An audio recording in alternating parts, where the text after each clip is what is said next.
그 지식에 비하면 그 가치가 없는 지식이라고 간주했던 시기가 한 17세기, 18세기. 그게 우리가 알고 있는 과학혁명, 다른 말로 하면 지식의 혁명이에요. 그러다 보니까 과학적으로 증명되지 않는 지식, 실험을 통해서 증명되지 않는 그런 경험들은 별로 중요하게 대접받지 못했습니다. 그래서 제가 지난번에 농담삼아 말씀드렸는데 베스트 도서관에서 버려도 좋은 책이 있냐, 만약에 이제 우리 정리하듯이 베스트 도서관 책이 너무 넘친다, 무슨 기준으로 우선순위를 정해서 버릴 것이냐 라고 했을 때 근데 과학자라면 20세기에 과학을 행동하는 사람이라면 이제 수학과 관련된 책이냐 버려라. 사실 경험 검증 가능한 이야기를 모아놓은 책이냐 그것도 아니면 버려라.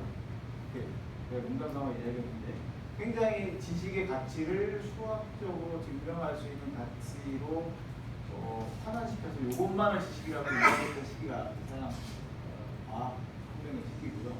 그렇게 해서 만율적 법칙, 수학적으로 정확하게 수 있는 지식만이 확실한 지식이라고 생각을 하게 되니까 사람들이 무슨 생각을 하게 되냐면, 야, 이런 세계에 대해서 우리가 지구에 그야말로 유한한 약한 인간이 이런 세계에 대해서 체계적으로 알 수 있는 능력이 있구나. 그런 인간이 갖고 있는 능력에 대해서 굉장히 과신하게 됐습니다. 과신이 인간은 이성적인 능력을 갖고 있기 때문에 자연을 관찰해서 자연을 체계적으로 연구할 수 있는 능력뿐만 아니라 그것을 넘어서 세계를 우리가 살고 있는 문화, 역사 이런 것도 정치 이런 것도 다 체계적으로 이성적으로 설명할 수 있다고 생각해요. 그래서 한 사람은 이제 계몽주의. 이 계몽주의라는 말도 사실은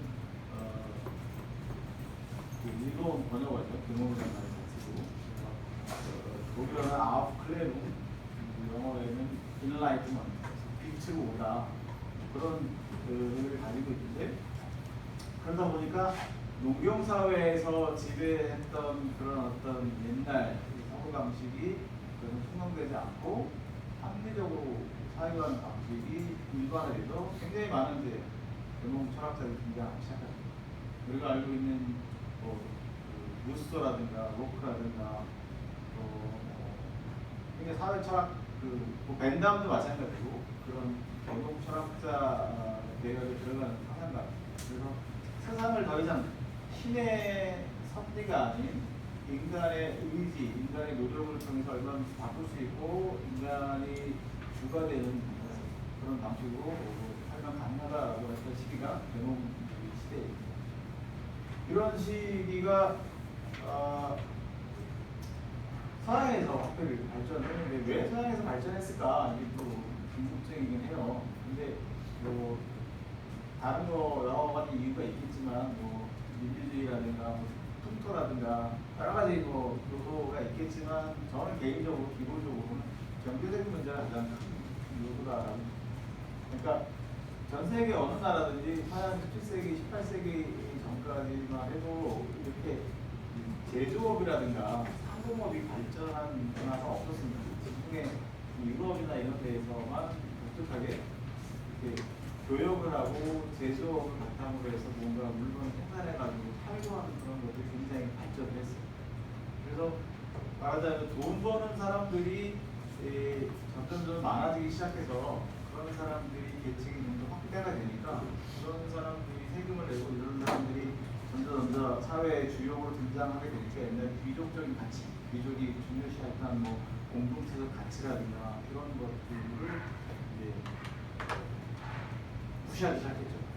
내가 열심히 돈 벌어서 세금 내는데 내가 이 사람의 주인인데 왜 너희들이 나한테 세금을 부과하고 너희들이 임대료 자료를 하냐, 이런 가치관이 대립되기 시작하면서 이제 프랑스 혁명과 미국 혁명이 언제 일어났죠? 미국 혁명이 일어나고 프랑스 혁명이 일어나고 그러면서 명예혁명이 일어나고 그야말로 부르주아, 돈을 버는 사람들의 이해가치를 존중하는 사회가 만들어지기 시작했습니다.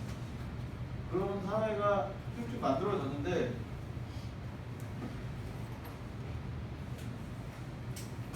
그런 그 사회 계약설이 만들어지고 그런 식으로 이제 더 이상 왕이나 신에 의해서 지배되는 그런 사회가 아니라 인간이 돈을 버는 주체적 인간이 자율적으로 자기 이성을 발휘해서 살아가는 것을 정당화하는 그런 세계관이 이제 발생하기 시작했는데 이런 세계를 어떻게 보면 유럽은 자생적으로 만들었어요. 그러니까 제도를 발전하고 그 돈을 버는 상인들이 등장하면서 사회를 뒤엎은 거잖아요. 공건 사회를 넘어서서 꾸리려고 해서 자체적으로 발생해서 근대 사회가 열렸다는 거죠. 근데 우리나라는 일본은 중국은 이렇게 발전한 근대 서양 사회를 어떻게 경험하냐면 점잖게 자생적으로 또 근대를 발전시켜야겠다라고 막 그걸 점잖게 발전한 게 아니라 일본의 경우는 폐쇄족이 이끄는 흑선을 통해서 경험하게 되고 우리나라는 신민학의 병인이 아니면 그래서 배 타고 얘네들이 와가지고 야 교역하자라는 식으로 했는데 우리는 이게 잘 살고 있었거든요. 실제로 경제적으로 보면 영정조 시대까지만 해도 세계에서 가장 부강국이었대요. 한국이. 농업가로 기준을 잡았을 때는 안정적으로 잘 건대하고 잘 살고 있었던 거죠. 근데 그런 서양의 힘이 외부에서 받아들이다 보니까 이거에 대해서 어떤 태도를 취해야 되느냐가 이제 동아시아 3국의 지식인들의 고민이에요. 그래서 대원군이나 이런 분들은 어쨌든 중국이 문명의 대국이고 미국이 중심이다. 오락해 물리쳐야 된다라는 관점이 굉장히 오랫동안 지속되었고 그 다음에 나왔던 게 동도 서기론. 동양의 도덕은 지키되 서양의 기술은 배울 필요가 있다. 하는 입장으로 지식인들이 입장을 수락되고 마지막으로는 전반서화. 전반적으로 서양의 기술 문명뿐 아니라 정신 문명까지 다 받아들여야 된다. 그래서 이제 그런 관점에 전면에 서 있던 사람이 서대필은 제가 잠깐 얘기했는지 모르겠는데 이번에 이제 제가 우연히 연세대학교 인문학연구소에서 그 연구 프로젝트를 마음에 들어가지고 서대필을 연구하게 되는데 진짜 풍문하더라고요. 갑신정변 때 김옥균의 의견에 동의해가지고 말하자면 국방부 장관 역할을 했던 사람이에요. 21살 나이에. 근데 이제 그게 실패를 하고 3일 천하로 끝나자 이제 일본으로 거쳐서 미국으로 이제 가게 되는데 그 사람이 이제 서양의 독립신문 나중에 이제 미국 갔다가 이제 한국에 와서 10년인가 15년 만에 이제 한국 노동의 위탁을 받고 독립신문을 발행하고 독립신문을 통해서 한국을 개몽하려고 노력했습니다. 근데 그 개몽운동을 했던 이 독립신문의 내용을 제가 지금 읽고 있는데 근데 지금 읽으면서 왔어요. 전시관에서 읽고 왔는데 제 얘기 나왔더라고요. 근데 독립신문을 다 읽을 수는 없고 어마어마하게 많은 양이니까. 근데 서울대 정치학과 학생들이 그거를 몇 년 때 벌써 읽다가 중요한 에피소드 모아서 이제 책을 냈어요. 근데 지금 읽어보면 뭐 옛날 이야기라 몰입하거나 느낄 수도 있는데 그러니까 우리가 조선시대를 넘어서 근대로 가는 과정에서 서대필이 어떤 생각을 했고 어떤 식으로 우리나라를 바꿨으면 좋겠다라고 생각하는 전문적으로 들어있는데 여기 전반적으로 들어있는 내용은 뭐냐면 미국이나 일본을 모델로 해서 우리나라를 전반적으로 바꿔야 된다. 전반서화, 전반적으로 서양화시켜야 된다라고 하는 주장이 여기 깔려 있습니다.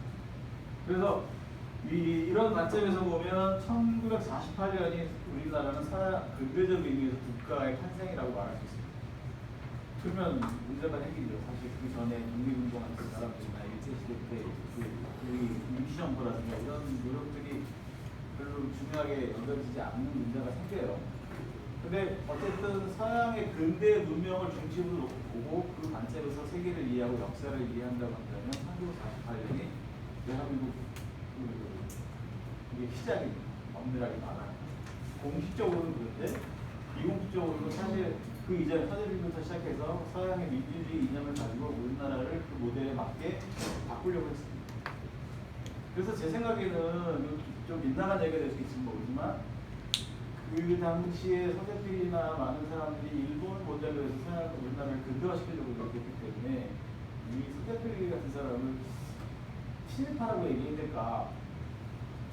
그냥 생존형 친일파도 있고 사상적 친일파도 있을 수 있다는 거예요. 그러니까 우리가 근대라고 하는 서양 문명을 중심에 놓고 보면 서양은 무조건 앞선 거고 우리는 뒤처진 거로 판단이 되는데 다른 관점에서 보면 서양이 앞섰다고 말할 수 없는 부분이 도덕적인 가치라든가 사람들의 공동체 의식이라든가 이런 거 그런 측면에서 보면 서양보다 동양이 앞섰다고 말할 수도 있는 거거든요. 근데 어쨌든 그 당시에는 페리에들이 이런 미국의 흑선이라든가 프랑스의 함대라든가 이런 걸 보고 동아시아 지식인들이나 동아시아 사람들이 굉장히 놀랬어요.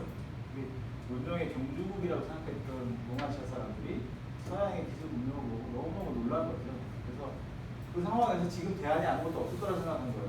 이거 무조건 받아들이지 않으면 우리가 독립할 수가 없고 우리가 저 힘있는 나라 앞에서 살아갈 방법이 없다 생각을 했던 거죠. 지금도 마찬가지예요. 지금도 그 역사에 연장선상에 있습니다. 근데 제 생각에는 누가 이제 저한테 카톡을 보내준 게 1990 1919년 3월 1일 3운동을 했잖아요.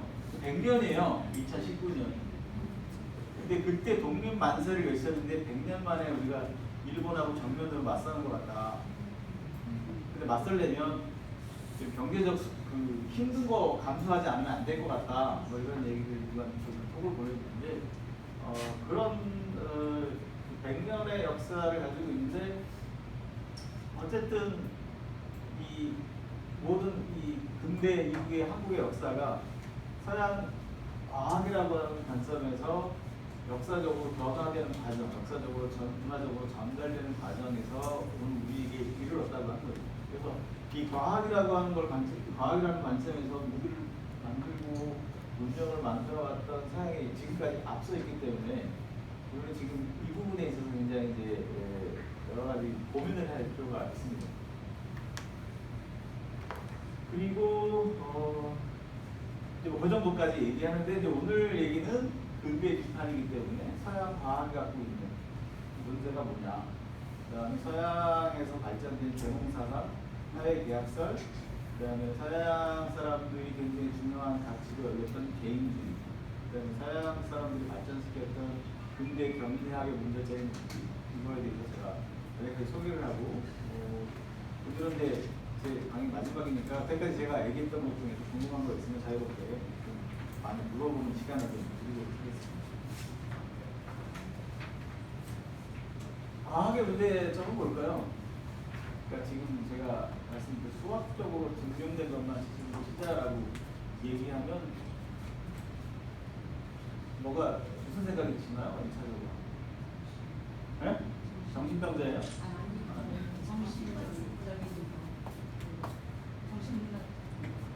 네.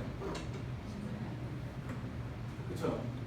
우리가 지금 예술 작품도 감상하고 뭐 문학 작품도 있고 그러는데 이런 인간의 활동은 별로 중요하게 네.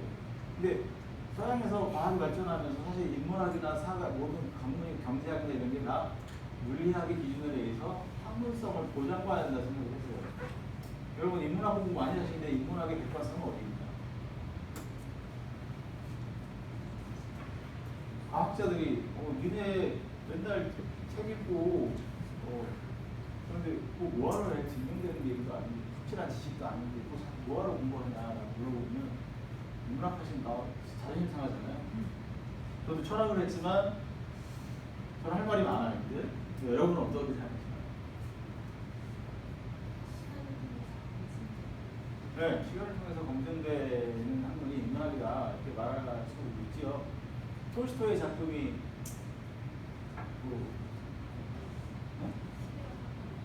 네, 그런 관점에서 이제 바라봐야 되는데 자연과학 하신 분들은 그런 문제에 대해서 별로 생각 안 하시더라고요. 제가 그분의 이름은 말씀드릴 수가 없는데 고려대학교 총장 입후보를 하신다고 그래가지고 어떻게 연결해서 이렇게 같이 식사를 하게 됐어요 그분이. 근데 저는 고려대학교와 관련이 없는데 총장 되는데 그래도 도움이 될까 해서 저한테 밥을 사주신 것 같아요. 그래서 만났는데 저는 이제 인문학을 한 사람이니까 만약에 총장 되시면 경북대학교 교양과목이라든가 인문학을 어떻게 개편하고 싶으세요? 이렇게 물어봤더니 제 대답은 안 하시고 제 물어본 대한 대답은 안 하시고 뭐라고 얘기하셨냐면 자기가 대학 다닐 때 문과대를 왔다 갔다 했는데 맨날 술 드시고 학생들하고 논의시던 분이 자기가 졸업하고 외국 유학 갔다가 다시 왔더니 그 동상이 세워져 있더라고요.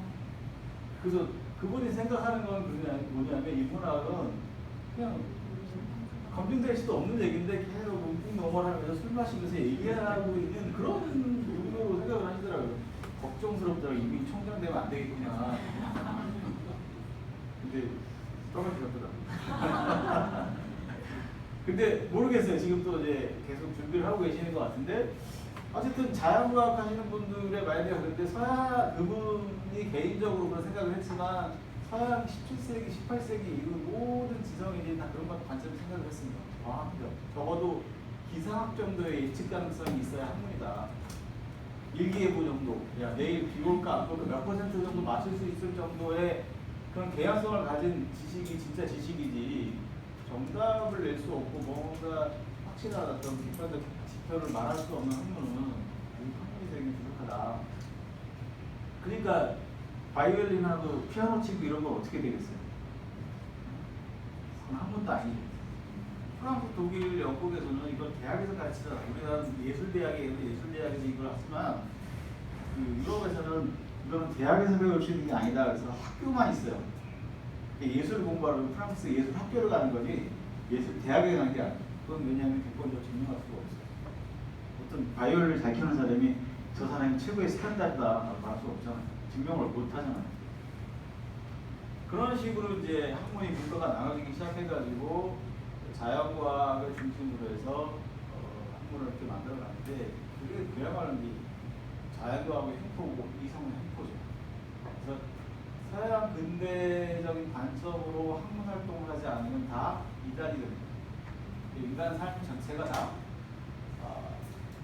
그것만을 위한 그거에 종속되는 삶으로 이렇게 만들어졌다. 그게 이제 근대 인류의 역사입니다. 이렇게 말하면 너무 추상적이죠. 우리나라 퀴즈에도 보면 국영수가 제일 중요하잖아요. 나머지 사회 윤리 뭐 이런 거 중요하지 않잖아요. 근데 국영수만 중요시됐을 때 나머지 도덕적 가치라든가 인간 관계라든가 사회 생활이라든가 이런 부분에 대해서는 별로 중요하게 생각하지 않는다는 거죠. 그러니까 그 트럼프를 보시면 아시겠지만 이게 에코노미컬 애니멀이잖아요, 완전. 어쩌면 그럴 수 있어요. 그린란드를 팔으라고.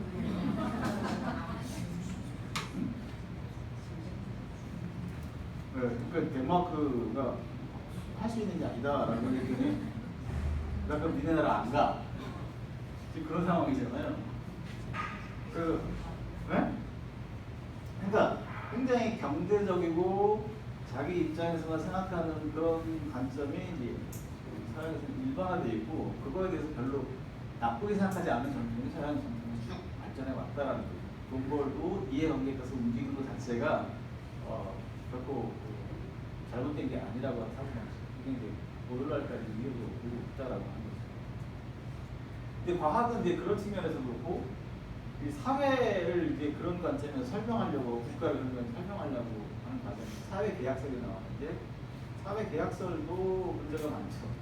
이게 첫 번째 전제부터가 문제가 많은데 뭐가 문제냐면 이게 개인이라고 하는 그 하나의 더 이상 나눌 수 없는 최소 단위를 설정을 하고 개인의 욕망과 이익을 충족시킬 수 있는 대표적인 그 기구로서 국가를 설정한단 말이죠. 근데 이때의 개인이라고 하는 거는 엄밀하게 말하면 아까 말씀드렸듯이 상인들 개인을 뜻합니다. 돈 버는 주체. 그 나머지 그럼 어떻게 되나요? 밖에 나가서 직장 생활하는 여러분의 남편이나 직장 생활하는 분 아니면 사람이 아니에요. 권리의 주체가 될 수가 없는 거죠. 이성적이고 그런 사람들이 돈을 벌 수 있는 주체이고 그런 사람들이 이성적으로 판단할 수 있는 능력의 주체이고 그 외에 감성적이거나 어린아이, 노약자, 경제활동이 없는 사람들 이런 사람들은 책임 권리의 국가의 주체가 될 수 없었습니다. 그래서 지난번에도 말씀드렸듯이 모든 인간은 날짜부터 평등하다라고 얘기했을 때 미국 헌법에 있는 그 모든 인간의 범죄는 여성도 들어가 있지 않고 흑인, 노예도 들어가 있지 않습니다. 어린아이도 마찬가지입니다. 우리는 더더욱이 동양 사람 더더욱 안 돼요. 백인 남성만 권리 주체고 그런 사람들이 모두 평등하다라는 얘기를 말합니다. 그러다 보니까 우리가 살고 있는 근대 문명의 영향권에 있는 경제 구조는 부르주아 백인 남성을 위한 사회입니다. 그 외에 그렇지 않은 계층들은 거기에 주체가 될 수 없고 거기에서 배제될 수밖에 없는 그 상황 속에 있다라고 합니다. 그런 측면에서 근대 이제 사회 계약론, 근대 정치를 비판할 수가 있고요. 그렇지만 그럼에도 불구하고 지금은 오늘 이제 마지막 시간이라 근대 비판하는 시간이지만 근대가 갖고 있는 문명의 혜택이라는 건 우리 이루 말할 수 없습니다. 너무 부정적으로 바라볼 필요가 없어요. 여태까지 우리가 긍정적인 측면에서 많이 공부했잖아요, 그죠? 근대가 갖고 있는 과학의 문명, 또 말하자면 사회 계약을 통한 인민 주권 사상, 주권 재민 사상 이런 것들은 굉장히 중요한 가치입니다. 우리나라가 제가 보기에는 시민의식에 있어서 전 세계 1위라고 생각해요. 시민의식, 근대적인 가치를 체화시켜서 뭐가 잘못된 정치이고 뭐가 국민을 위한 건지에 대한 비판의식을 제가 보기에는 현재 제 판단에는 되게 그 시민의식이 굉장히 발전되어 있습니다. 그런 시민의식의 탑은 프랑스 시민이었어요. 프랑스 시민은 지금도 뭐 잘못하면 다 일어나서 데모한단 말이에요. 시민의식이 굉장히 강해요. 근데 이제 중국이 그렇게 되려면 제가 보기엔 아직 멀었고 홍콩이 지금 이제 그렇게 하고 있는데 이게 이제 쉽지가 않은 거예요. 중국이 만약에 그런 걸 허락했다가는 이제 정권이 무너질 위기가 생길 수 있기 때문에 쉽지 않은 부분입니다. 그런 측면에서는 세계 어디에 내놔도 근대적 가치는 굉장히 다른 문명과 되게 중요한 가치 중 하나입니다. 근데 그 개인을 너무 이성적인 주체로만 놓고 봤을 때는 굉장히 다른 이성적이지 않은 다른 존재의 가치에 대해서 부정적으로 평가하고 생각이 많죠. 그 다음에 이제 경제적인 측면에서도 오늘 이제 뒤에 또 얘기를 할 텐데 경제 측면에서 잠깐 얘기하자면 근대 가치의 문제점 가운데 하나가 뭐냐면 모든 걸 다 돈으로 항상 한다는 생태계 파괴라든가 플라스틱이라든가 기타 등등 여러 가지 환경 오염 문제를 낳게 한 장본인이 굉장히 존재합니다. 그러니까 뭐 산을 보면 산을 아름다운 경관이나 우리가 살아갈 공간으로 보는 게 아니라 지배하고 다스리고 그걸 이익을 창출할 수 있는 대상으로 보는 거예요. 자료로 보는 거예요. 소스로 보는 거예요. 미국 사람들이 아메리카 인디언을 아메리카 인디언 땅을 빼앗고 착취하고 정복해 들어갈 때 그 땅을 소유로 생각을 하는 거예요. 아메리카 인디언들 입장에서는 땅을 소유한다는 것을 제가 이해할 수 없는 그런 부분인데 그런 식의 부르주아들이 그렇게 소유 개념으로 자연을 간주하고 그런 관점에서 자연을 지배하다 보니까 전 세계에 이 환경 문제 심각합니다.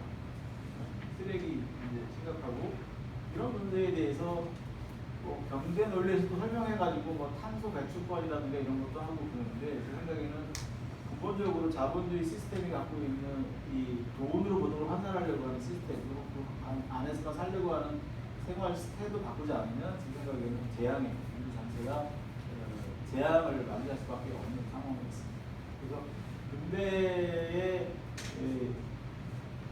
자본주의 경제의 긍정적인 측면은 먹고 사는 문제, 여태까지 해결할 수 없는 먹고 사는 문제 확고하게 해결했다는 점이 긍정적이지만 이게 지나치게 시장 사회로 진입하면서 심각한 문제에 직면해 있다라는 거예요. 큰 그림으로는 그렇게 이야기 되는데 오늘 제가 이제 중심적으로 얘기하고 싶은 부분은 개인의 자유과 관련된 이야기입니다.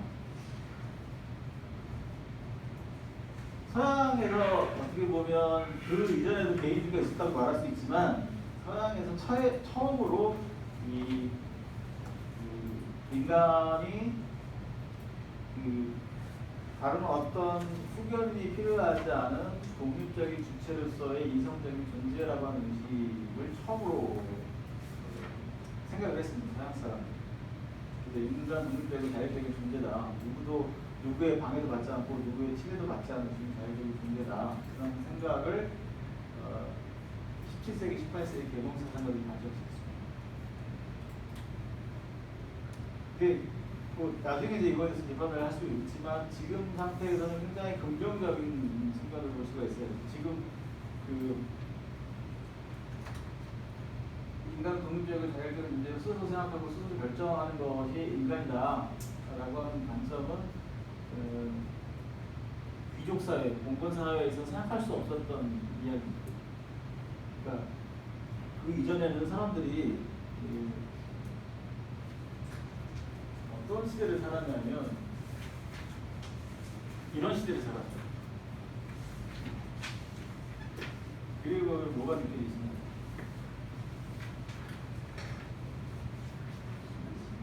네? 네, 대상이 없죠.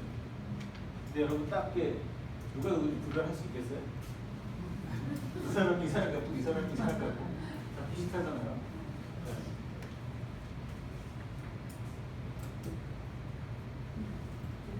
네? 그러니까 구별하려면 이걸로 구별해요.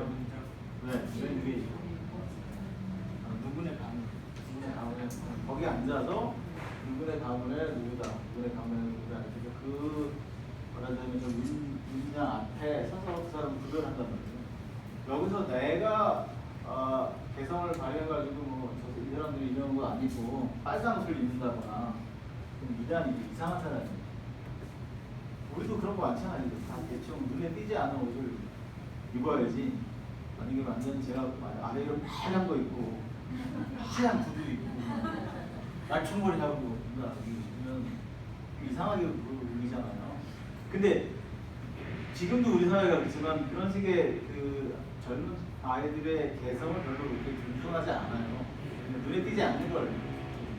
근데 유럽에서 제가 10년 살았는데 겨울이나 이런 데 보면 비슷한 측면도 있어요. 겨울에 보면 다 이렇게 우중충해 색깔이 눈에 띄지 않는 색깔이 있는데 그래도 봄, 여름 되면 굉장히 개성들이 많아요. 그래서 나는 다른 사람들과 다른 존재야라는 걸 과시하기로도 하지 그렇게 막 자율적으로 옷 입고 자율적으로 행동하고 머리도 다양하게 물도 들이고 이런 게 굉장히 많은데 아직까지도 우리는 튀는 문화가 아니에요.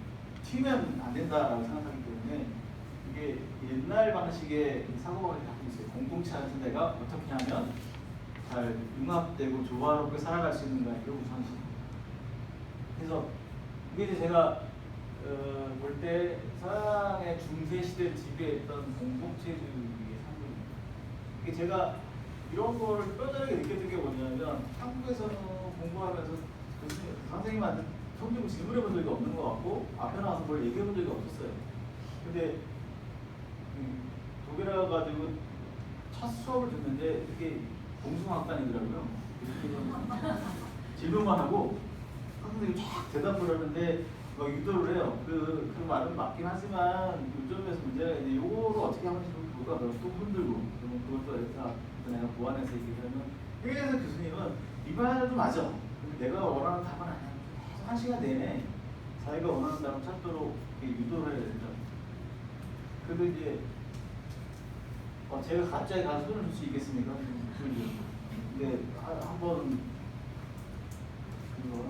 어느 학기에 수업 듣다가 이제 저도 알아듣긴 알아듣는데 익숙하지가 않아가지고 이제 수업에 참석을 못했는데 수업 끝나고 뒤풀이하는데 내가 유치를 갔어요.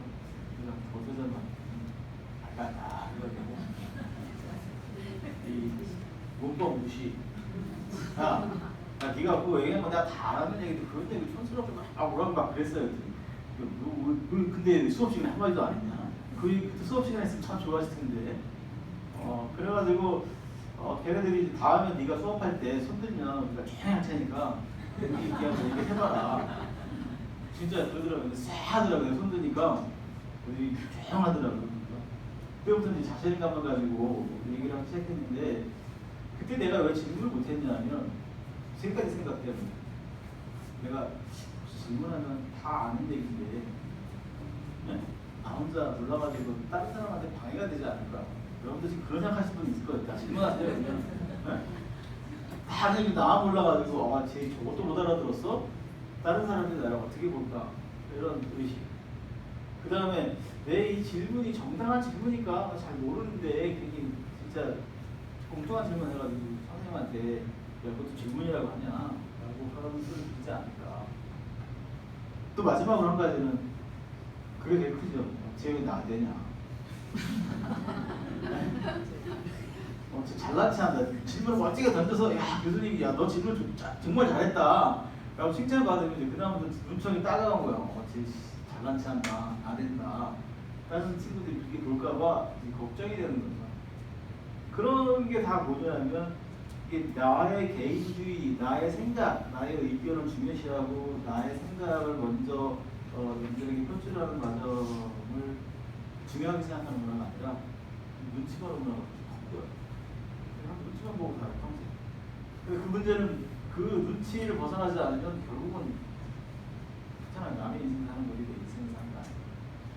그러니까 학생들도 이제 그런 게 이제 많은데 어떻게 하면 이제 그걸 벗어날 수 있을까?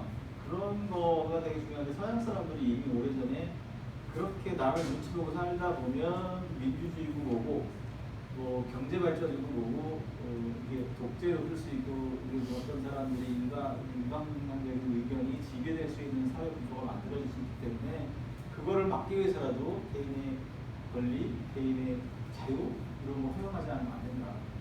이게 서양 근대 개인주의 그리고 이런 개인주의가 발생하면서 서양에서는 이제 낙서가 시작돼요. 하이델베르크 고소에 가면 희수 하트 뭐 한국말로 써있어요. 고소에 가면 반갑긴 해 한국말로 써있어요. 근데 이제 그 낙서라는 게 뭐냐면 이제 자기 이름이 생기기 시작하는 공동체의 이 속에서 자기가 존재하지 않던 시대에서 나는 내 이름은 내가 독창적으로 질 거야. 내 이름은 이런 거다. 우리나라도 이제 지금 이름이 특이하게 많이 생기잖아요. 이 이름을 생기면서 자기 독립적인 주체로 자기를 자각하게 이렇게 낙서에 가게. 그다음에 이제 자기만의 방. 그러니까 그 전에는 그냥 방만에서 같이 잤단 말이야. 식구들이 너나 구별이 없었어요. 근데 자기만의 방이 생기고 폐쇄된 공간이 생겨서 자기만의 생각, 자기만의 공간이 마련되기 시작했으니까 그래서 근데 시기. 그다음에 이제 그렇게 되다 보니까 이제 소설이 등장하죠. 소설은 근대의 한국이에요. 소설에서 되게 중요한 건 뭐냐면 돈키호테, 뭐 로빈슨 크루소 이렇게 다 개인을 주제로 하고 그래서 개인의 영웅 그 전에는 뭐 예수라든가 유명한 사람만 존재고 나머지는 존재가 아니었다는 거죠. 근데 그런 소설이 등장하면서 개인의 창성, 개인주의 이런 것들이 발전하기 시작합니다. 그래서 이제 우리나라 근대 최초의 소설이 뭐냐 이런 문제하고 논쟁이 될 수밖에 없어요. 소설의 주인공이 자기 판단과 자기 결단에 행동하는 주인공이냐 아니면 사회의 인습에 젖어가지고 인습에 쩔어가지고 자기 판단할 수 없는 주인공이냐 이게 기준이에요. 여러분이 이거 소설 중에서 우리나라 최초의 우리나라 소설 중에서 그런 독립적인 주체의 선택에 등장하는 소설이 뭐가 있나요? 예? 홍길동? 그게 이제 문학사에서 논쟁입니다. 어떤 거를 서양 근대적인 의미의 개인이 강조된 그런 소설이냐 얘기했을 때 어떤 사람들은 이광수의 무정을 이야기도 하는데 어떤 사람은 이광수의 무정에서 사실은 그 사람이 신분지에서 벗어나서 사유한 건 아니다. 그렇기 때문에 근대적 의미의 소설이라고 보기 어렵다라고 판단합니다. 이제 서양에서는 근대 이후에 굉장히 이런 문제에 대한 논쟁이 많아요. 그래서 심지어 그 서양 문학에서 굉장히 중요한 쟁점 중에 하나가 뭐냐면 서양 근대인들은 자율적으로 선택하는 것을 굉장히 중요하게 여기면 자율적인 선택의 주체는 서양 근대에서만 등장했고 다른 여러 그리스나 뭐 중국이나 이런 문학관 존재하지 않았을까. 근데 서양자 중에서 고대 그리스 아리스토텔레스 시절에는 그런 주체가 존재하지 않았을까. 호모의 일리아드 오디세이. 그러니까 예를 들면 오디세우스 같은 주체는 자기 선택에 의해서 살아가는 주인공 아니었나. 그런 식으로 이제 거슬러 올라가면 근대만의 그 특징이 아니라 개인주의는 도대체 그리스 소설에 이미 근대적인 특징이 들어있다라고 주장하는 학자가 있는가 하면 에이 그래도 그때의 주체는 뭐 신이 여태까지 여전히 존재하고 신의 계시를 갖고 움직이고 이런 것도 있기 때문에 사실 근대적인 게 개인주의와 거리가 멀다라는 주장을 하고 있습니다. 그래서 이게 서양에서는 이게 아주 뭐 엄청난 그 힘을 발휘하면서 계몽주의로 발전하게 되고 그랬는데 이게 이제 말하자면 근대 개인주의가 등장하기 이전의 그림이라고 볼 수 있습니다. 이게 그 성경에 나오는 물로 포도주를 받는 기적의 사건 중세 기독교적 세계관에서 보면 이건 크게 그리고 후각도 그리고 이게 이제 말하자면 영웅이고 존재고 나머지 이 시종들은 상대적으로 작게 그리고 존재 가치가 없었단 말이죠. 이게 평등하지가 않아요. 근데 이제 르네상스를 거치면서 서양 사람들은 다른 시대로 가는데 한마디로 중세 때는 개인이 존재하지 않고 소속기 땅에 구성원의 정치적 가치를 구조했고 중세는 유기적인 사회 질서의 강제로 고정되어 있었습니다. 나라고 하는 건 존재하지 않았습니다. 유기력이 많이 논의가 되고 해줘야 되는데 또 프로이드 같은 사람은 왼손잡이였다는 걸 발표했고 마르치가 이게 오른손잡이가 할 수 있는 게 아니래요. 그래서 발견했고 그 다음에 동성연애자가 아니었을까라고 추측도 하고 그런데 이 모나리자 미소가 굉장히 유명하잖아요. 근데 이제 다른 의미보다 사람 한 개인을 놓고 클로즈업 시키는 게 시작된 개인주의의 발전을 어쩌면 왕이나 그런 사람들만 그 초상화를 할 수 있고 근데 일반 사람들 다 일반 개인을 놓고 그 개인의 가치를 존중하면서 그림을 그리기 시작했던 시대가 근데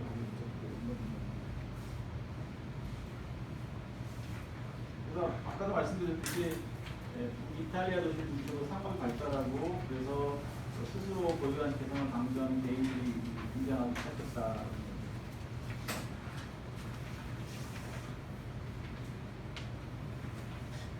그리고 대학도 이제 이런 개인 자연 상태의 인간이랑 상호 동질적인 욕망을 가진 교육적 개인들이고 이 욕망을 가진 개인들이 서로 이기적인 욕망에 의해서 다투고 싸울 수밖에 없기 때문에 이 갈등을 어떻게 해결할 수 있느냐 궁극적으로는 욕망의 이성이 아니라 합리적인 이성을 발전시켜서 사회계약에 이를 수밖에 없다. 근대 국가 사회계약서를 만들기가 사회계약서 토대가 개인 지금 이제 이런 걸 확대시키면 전 세계도 마찬가지죠. 일본하고 한국이 갈등하면 이게 서로 힘이 비슷할 때는 이게 서로 해결이 안 돼요. 미국이 중재를 나가야 된다 이런 얘기를 하는데 엄밀하게 말하면 국제사회에서 유엔이라는 어떤 더 큰 엄밀한 큰 기구가 있어요. 자기 나라들 간에 전쟁이나 이런 걸 막을 수 있는 힘이 있어야 세계 평화가 오는데 유엔을 운영하는 돈의 80%를 미국이 되니까 이 꼭두각시죠.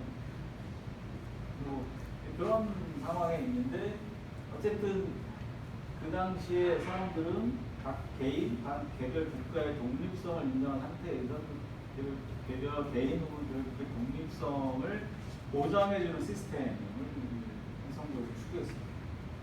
아직까지 이제 국제사전 차원에서 이걸 만들어낸다는 것은 거의 뭐 희망사항에 가까운 이야기이긴 하지만 어쨌든 이런 아이디어를 근대 사람이 제안했다라고.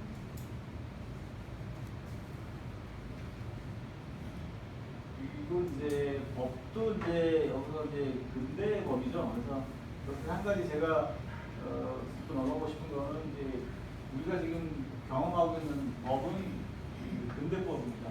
엄밀하게 말하면 일본을 통해서 수입되는 독일 헌법이라고 말할 수가 있어요. 그리고 그 독일 헌법과 서양의 그 시스템에 의해서 우리가 최초로 우리 사회 자체를 규정해 놓은 그 사건 1948년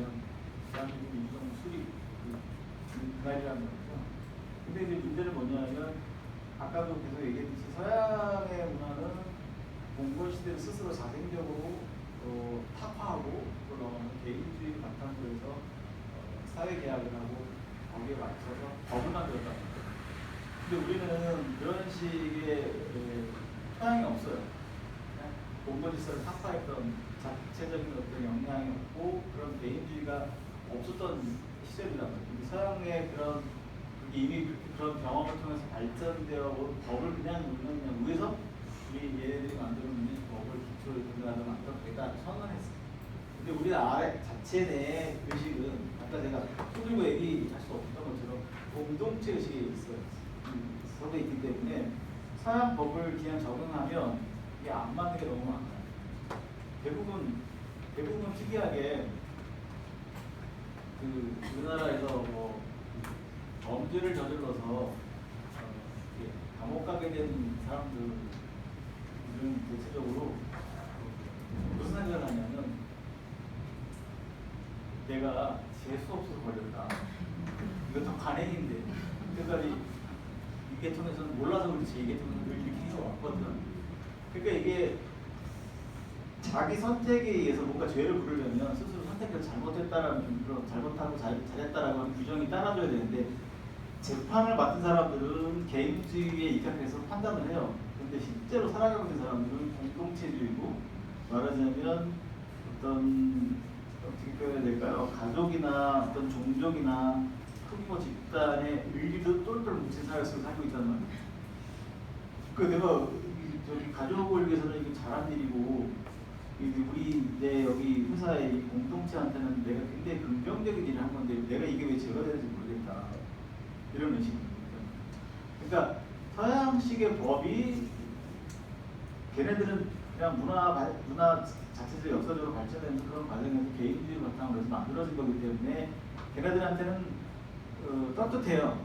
그러니까 서양 사람들은 한마디로 자기가 죄를 짓잖아요. 그러면 어디 딱 들여내야 하는데 그 사이에서 판단해서 내가 이렇게 행동했다라고 얘기를 하는데 우리는 어떻게 합니까?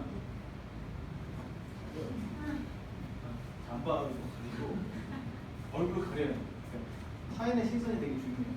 그래서 걔네들은 개인적으로 그런 민주주의적 소양을 가진 개인 교육을 받았기 때문에 걔네들은 오히려 자기 선택에 의해서 하지 않은 걸 100% 내가 내 이성적 판단을 통해 내가 선택한 행동에서 내가 책임을 져야 한다라는 바탕 위에서 법이 만들어진 건데 우리는 그런 식의 민주적 소양 교육이 없는 상태에서 걔네들이 만들어 놓은 그런 개인주의 기초한 법을 그냥 이식했단 말이에요. 괴리가 많아. 그래서 이제 문제가 있는 건데 어쨌거나 지금 우리는 그런 계속 문화 차이 때문에 갈등을 겪고 있는 상황입니다. 제가 이런 생각을 했는데 한 가지만 더 말씀드리자면 우리나라 이학년 고려대학교 교수였던 분이 법철 개론이라는 책을 썼는데 제가 지금 얘기했던 내용은 똑같은 내용을 주장했어요. 서양 법이 국내에 와서 적용될 때 국내 사람들의 윤리의식과 도덕의식과 괴리가 있다. 그래서 법을 집행하는 사람들이 그런 분들을 같이 문화적인 측면을 같이 고려해서 집행을 해야 되는데 그렇지 않고 기계적으로 패턴을 암기해가지고 그냥 적용만 하게 될 경우에는 법 집행에 효과가 없을 수 있다. 왜냐하면 법을 집행했는데 잘못을 인정을 해야 되는데 끝까지 잘못을 인정 안 한단 말이죠. 그런 측면을 이야기했습니다. 그 다음에 이제 개인의 저항권 얘기했었죠. 로크와 맹자가 유일하게 국가가 잘못하면 저항하고 시민 불복종할 수 있다라는 이야기가 이제 개인주의를 바탕으로 해서 주장이 되기 시작합니다. 이런 얘기 독립신문에서 나와 있어요. 독립신문 창간사에서 서대필이 뭐라고 얘기했냐면 제일 첫 번째 중요한 게 순우리말 쓰겠다. 한문으로 쓰는 게 아니라 항상 중국어로 좀 여태까지 다른 신문이 있었는데 그런 식으로 신문을 만들지 않고 한국말로 쓰겠다라는 것부터 지금부터는 정부가 잘못하면 비판하겠다. 신문의 기능 중에 중요한 기능 중 하나가 정부가 잘못하면 비판하고 시민들이 잘못하면 시민들이 비판하고 그런 걸 피정해 가겠다라고 하는 썼는데 이제 서대필이 이미 로크의 세상을 갖고 있었습니다. 그 사람은 어떤 경로를 받아들였는지 알 수 없지만 이제 제가 지금 연구 과제인데 제 생각에는 일본의 마넨돈 지테이군 후쿠자와 유기치 영향 굉장히 많다. 후쿠자와 유기치는 이미 오래전에 로크나 뭐 부담 스미스 이런 서양 사상가들의 사상을 다 흡수했습니다. 그래서 그렇게 영향을 미치고 있고요. 아까 말씀드렸듯이 프랑스의 인권선언은 개인의 전면적인 대도를 의미하고 인권으로 개인의 권리를 의미합니다. 그래서 인류 역사에서 프랑스 혁명만큼 중요한 가치를 가진 인권이라고 저는 생각을 하는데, 유일하게 제가 알고 있는 사람 중에서 하버마스라든가 뭐 굉장히 많은 학자들이 프랑스 해결도 마찬가지고 프랑스 혁명을 정당화하는 철학을 자기가 만든 사람들이 개인이 승리했다. 그러니까 개인의 권리를 쟁취하고 이런 거를 전 세계에 보여주는 아주 획기적인 사건이다라고 생각하는데, 유일하게 니체만이 프랑스 혁명을 부정적으로 보여요. 니체는 왜 이렇게 보냐면, 원래 도덕에는 귀족의 도덕과 노예의 도덕이 있는데, 이 노예의 도덕의 산물이라는 게 프랑스 혁명. 봉건 시대에 귀족이 있잖아요. 귀족들은 전복할 필요가 없어요. 잘 살았는데 사회가 바뀔 필요가 없단 말이에요. 그래서 귀족들은 좋다라고 하는 걸 자기가 생각하는 삶의 방식에 따라서 좋다라는 평가하는데, 이 보르주아들, 그러니까 말하자면 기존의 귀족층 밑에서 천민층을 받았던 보르주아들은 이 귀족에 대해서 일상티만 반감이 많다는 거예요. 쟤네 내가 열심히 일해서 돈 벌었는데 쟤네 일도 안 해서 꼬이고 싶고, 그럼 반감 때문에 프랑스 혁명이 일어났다는 거예요. 보르주아들이. 뭐 논의의 여지가 많이 있습니다만, 어쨌든 한편으로는 개인의 승리고 다른 한편으로는 니체의 입장에서 보면 억압받던 소수의 자기의 반감, 분노를 표출한 사건이 프랑스 혁명 사건이었습니다. 근데 이제 니체가 나온 김에 한 가지 더 말씀드리자면, 저는 이제 그런 데 공감이 많이 들어요. 니체가 좀 뭐랄까 다른 철학자에 비해서 체계적이지 못해요. 굉장히 격언적으로 자기 혼자 생각난 걸 내렸죠. 그래서 무슨 말하는 거야? 맥락에 안 맞고 이해가 잘 안 되는 것도 굉장히 많은데, 짜라투스트라는 이렇게 말했다. 네. 무슨 말인지 잘 모르겠죠, 그죠? 좋았어요. 니체와 통하는 또 뭐가 있으신가요?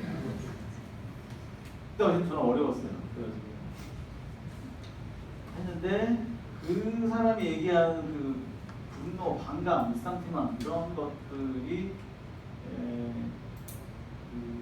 굉장히 많은 부분에서 인지 왜곡을 일으킨다는 생각을 많이 하게 되더라고요. 그러니까 저도 이제 이렇게 말하면 친일파라고 비판할지 모르겠지만, 여기 일본이라는 나라를 볼 때 이제 식민지를 겪었고 민주주의를 겪었기 때문에 기본적으로 반감이 있어요. 그렇기 때문에 얘네들이 객관적으로 쿨하게 이성적으로 누가 봐도 객관적인 주장을 하거나 이야기를 했음에도 불구하고 반감을 가지고 있는 아이는 똑바로 안 볼 수도 있어요. 그런 건 반성해 볼 필요가 있어요. 그러니까 억압당하고 피해를 받았다라는 사람은 이게 바깥에 있는 사체에 객관적으로 볼 수 없는 그런 상황에 빠질 수 있는데, 그것도 우리가 얘기해 좀 볼 필요가 있어요. 제 생각에는 그 누구죠? 최근에 그 한강 몸통 거기에서도 장대호인가요? 그걸 보는 순간 니체가 떠올랐는데, 그 사람도 보니까 말하는 거 보니까 무적 고려 시대에 뭐 수염을 불태웠는데 어떻게 역사도 깨고 있었어. 이거 수염을 불태웠는데 너는 장난이었지 모르지만 나한테는 어마어마한 상처다. 나를 죽이려고 했던 것 같은 막 상처다. 내가 그걸 죽여도 주체했던 건 안 하는 반감이라는 사람을 죽인다고 하는 것 자체가 잘못됐는데, 자기한테 준 상처, 그래서 내가 이 안에 있는 분노, 이게 이제 나와가지고 행동을 했는데 그 행동에 대한 선악 판단이 없어져 버린 거다. 분노 때문에. 그러니까 어떻게 보면 우리 안에 분노가 있는데 그 분노를 어떻게 하면 잘 자기 인성 안에 연소를 시켜야 되느냐, 이게 중요한 과제일 것 같습니다. 분노를 잘 표출할 수 없는, 분노가 이제 여기 밑에 내성적인 사람들이 저 밑에 이게 엄청난 가스처럼 이제는 언제 폭발할지 몰라요. 그런데 어쨌든 니체는 프랑스 혁명 실제로 바스티유가 막 습격하고 귀족들에 대한 분노로 막 엄청나게 총기 들고 나왔잖아요. 그 당시에 프랑스 혁명 상황을 가장 잘 보여주는 소설이 이제 부도시 이야기인데요. 찰스 디킨스. 프랑스와 그 영국을 오가면서 경험하는 게 잔인해요. 그냥 우리가 알고 있는 것처럼 뭐 이성적으로 귀족을 타도했다 뭐 그런 걸로 알고 있지만 부도시 이야기 보면 그냥 우리 식으로 하면 이민재판 같은 걸 막 해요. 제 귀족이래. 야 봐라. 분노 중에 가서 기도 중에 가서 뭐 치고 뭐 그런 시절이었더라고요. 그러니까 한편으로는 굉장히 이성적인 그 개인의 승리인데 다른 한편으로는 굉장히 그 폭력이었죠. 굉장한 폭력의 시대. 근데 어쨌든 개인주의 측면에서 보면 서양 프랑스 혁명은 획기적인 사건입니다. 그래서 사생활이 공간의 분리, 이름의 다양화, 학적인 기억의 보존, 사진 뭐 이런 것들 굉장하고 어디죠? 그 몽테스크루터 벽자인가 변장하고 막 그런 거 있잖아요. 그 개인이 아직 발전하지 않고 지문인식을 통해서 신원조회가 가능하지 않았던 시대에만 가능한 소설이에요. 요즘은 택도 없어요. 그래서 이제 추리소설이라든가 심리학, 정신분석이 탄생하고 유행과 소비의 대전화, 개별화의 의지 같은 것들이 이제 확산되기 시작합니다. 그래서 같은 이야기인데 여성과 노동자의 권리, 개인이 입각하는 새로운 근대 질서가 탄생합니다. 여성과 노동자의 권리 요구도 되게 중요한 문제적 가치죠. 지금 이제 위안부 사건이나 위안부 성노예 이런 문제가 더 부각되는 경우는 예전 근대 시대만 해도 여성의 가치는 중요하지 않았단 말이에요. 모든 인간은 알 때부터 평등할 때 여성이 안 들어갔단 말이죠. 그러니까 그런 가치 속에 살고 있었기 때문에 그런 여성의 권리라든가 이런 걸 말할 수 없는 상황이었던 지금 이제 대명천지에 말이 안 되는 얘기죠.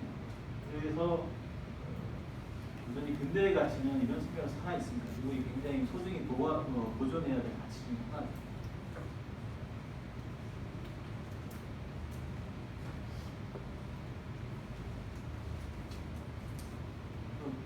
민주주의와 인권의 이러한 변화를 정당화시켜주었고 필요한 이러한 변화를 주시겠다.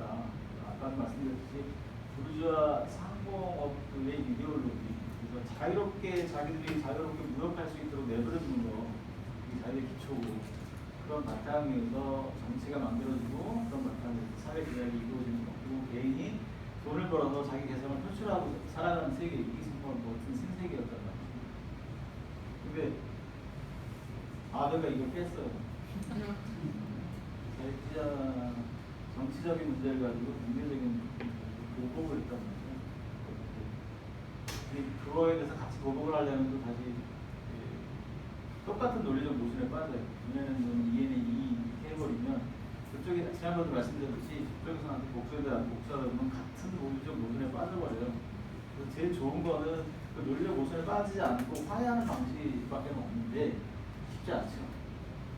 그리고 눈에는 눈, 이에는 이는 이제 사람들이 잘못 알고 있는데 사물함을 법전, 동태복수법으로 이해하고 있는데 사실은 원활하게 말하면 그런 복수법이 아니라 그 이전의 상황에서는 귀족이나 뭐 이런 사람들이 자기가 한번 누구한테 피해를 당하면 피해를 당한 만큼 보복을 해야 되는데 그 이상으로 보복을 하는 거예요. 죽이는 거야 막. 나는 잠깐 뭐 찔렸어. 그래도 너 나쁘게 했어. 그 사람 죽여. 귀족이. 그러니까 이제 그거를 너무 심하게 보복하면 안 된다. 너가 머리 당한 만큼만 가서 보복을 해야지. 이상으로 사람을 죽이거나 더 큰 상처를 주면 안 된다. 이런 의미에서 눈에는 눈이 이 법의 기초죠. 근데 사람들은 그걸 그냥 완전히 복수의 원리로 이해를 하는데 사실은 그런 의미가 아닌 거죠. 그래서 개인주의가 이제 어떤 문제가 있는지 좀 비판을 할 필요가 있는데, 아까도 말씀드렸듯이 경제적 주체가 문제, 정치적 주체가 되고, 근본 개인 남자의 주체만이 있고, 또 합리적 주체라는 문제인 거고, 그 외에 욕망의 합리적 주체, 그 다음에 자본주의적인 욕망의 주체만이 문제인 거고, 그렇지 않은 이제 같이 다른 개인 인정되지 않는 그런 문제가 되죠. 그래서 개인주의가 발전하게 되면 긍정적인 측면보다도 문제점이 많죠. 인간 소외 문제가 생기고 기존에 있던 합리적 권위 같은 것들이 인정이 안 돼요. 그래서 이제 문제가 될 수 있죠. 그래서 개인주의가 자꾸 이기주의로 오해될 소지도 많이 있고 그런 문제가 생기죠. 그리고 이제 크게는 이제 공동체주의와 구별돼서 긍정적인 측면도 있지만 공동체주의에서 생길 수 있는 그 긍정적인 측면이 좀 굉장히 휘갈릴 수가 있습니다. 그리스가 디폴트 사태 났을 때 그 그리스 기자들이나 영국 기자들이나 세계 언론들이 주목했던 게 뭐였냐면 한국을 못 받아라였거든요. 나라가 도도나서 망하게 생겼는데 이게 같이 뭘 어떻게 협동해서 이게 해결할 생각을 안 하고 자기 살림만 하는 개인주의. 근데 우리나라는 금까지 갖다 놓고 해안에 가다가 자발적으로 막 따져내고 이런 걸 세계 사람들이 보고 놀라는 거 높은 시민의식이에요. 공동체주의. 그러니까 대한민국의 장점은 개인주의가 없어서 개인주의가 없는 것도 문제지만 공동체가 또 있어가지고 어떤 때는 굉장히 나타나서 긍정적으로 작용할 때가 있어요. 지금 불매운동 같은 것도 마찬가지죠. 이게 개인주의를 토대로 해서 만들어진 사회 문명에 살고 있는 사람들이 좀 잘 이해하기 힘듭니다. 어떻게 저렇게 일사불란하게 불매운동을 할 수가 있나? 나는 소비자의 주권을 강조한다는 주장하고 그런 거에 대해서 이제 민족주의 이런 거기 때문에 안 된다라고 주장도 많이 있을 수 있는데 굉장히 그 부분을 일사불란하게 만들었는데 그거 플러스 잘 생각해 보면 그게 또 너무 무서울 때가 있어요. 뭐 빨가고 안 입었다고 대한민국 그런 전철 안에서 뭐라고 하면 공동체의 이름으로 개인을 또 희생시키는 문제가 있는데 그 양면성을 우리가 볼 필요가 있습니다. 개인주의 때문에 큰 문제가 됐던 사건인데 뭐 역사적 사례를 본다면 핀란드의 자살을 세계 2위였죠. 굉장히 개인주의에 대해서 개인의 방, 기숙사라든가 이게 다 혼자 살 수 있는 방으로 만들어지고 감옥같이 그런 식으로 만들어지다 보니까 이게 누구하고 같이 할머니나 주변 사람들을 소통하고 이야기할 수 있는 건 없으니까 자살이 많았어요. 그래서 보니까 무거움을 그걸 뭐라고 용어를 붙이는데 시체 무거움도 하지만 자살했을 때 그 사람의 그런 걸 부검하는 걸 하는데 그게 뭐냐면 그 사람 평소적인 일기라든가 사회 SNS 통화 내역이라든가 이런 걸 바탕으로 왜 이 사람이 자살할 수밖에 없는지를 검토해요. 근데 결정적인 거는 자기가 자살하려고 하는 순간에 자기한테 의미 있는 타자가 없었다는 겁니다. 공동체주의는 장점이 같이 이야기할 수 있는 상대가 있고 어떨 때는 그게 타인의 나에게 지옥일 수 있지만 어떨 때는 그게 나한테 굉장히 긍정적인 의미 있는 타자로 진행할 때는 굉장히 좋은 측면이 있는데 개인주의가 너무 일반화가 되고 확산화되다 보니까 자살이 굉장히 높았다는 겁니다. 지금이 우리나라 세계 2위 차지했는데 이것도 이제 좀 연구해볼 가치가 있다. 네, 제가 이제 이 이야기 한 건 리안드 기르멘의 개인의 발명이라는 책을 참조를 한 거고요. 개인주의는 이런 측면이 있다는 걸 이해하시면 좋을 것 같고요.